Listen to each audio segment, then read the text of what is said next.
હમણાં તો ગાડી ઘણી પડે છે ને લાડી પહેરવું પડ્યું કઈ પેલી કાવે ઓટો મારતા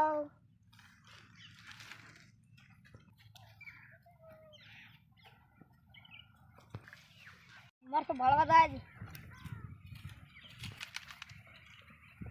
એટલે આયા છે ખબર મારવું છે કેવું હોય છે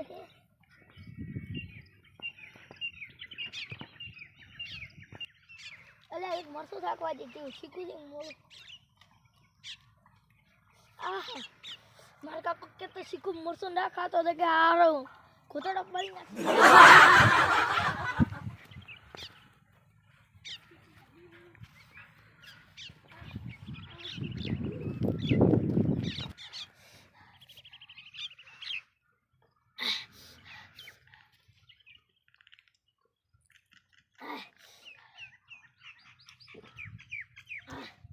આ મારો શીખું ઘણો હતો